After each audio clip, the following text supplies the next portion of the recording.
আপনার Gmail ID অন্য মোবাইলে লগ ইন আছে কিনা দেখুন। লগ ইন থাকলেই সমস্যা কি? সমস্যা আছে। সমস্যা হচ্ছে আপনার জিমেইল দিয়ে আপনার ফেসবুক খোলা আছে, জিমেইলে আপনার বিভিন্ন নাম্বার, পাসওয়ার্ড স্টোরেজ করা আছে, গুগল ফটোজ আপনি সেই জিমেইল দিয়ে কিন্তু লগ ইন করা আছে।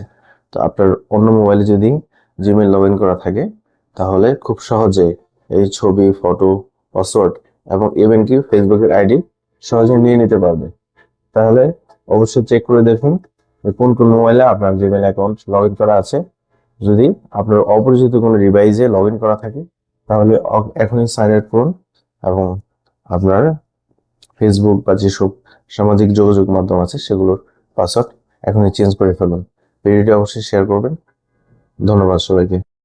প্লে স্টোর থেকে ফাইন্ড মাই ডিভাইস সফটওয়্যারটি ইনস্টল করব। ইনস্টল করার পরে লগ ইন করবো।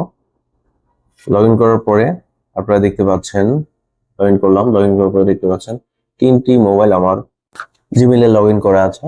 এর মাঝে যদি কোনো ডিভাইস আপনার না হয়ে থাকে তাহলে চলে যাবেন ম্যানেজ গুগল অ্যাকাউন্টে, সেখান থেকে চলে যাবেন সিকিউরিটিতে যাওয়ার পরে চলে যাবেন ম্যানেজ অল ডিভাইস। এখানে ডিভাইসের লিস্টগুলো দেখুন। কোনো ডিভাইস যদি আপনার না হয়ে থাকে তাহলে সাইন আউট অপশনে ক্লিক করে সাইন আউট করে দিন এখনই। ধন্যবাদ।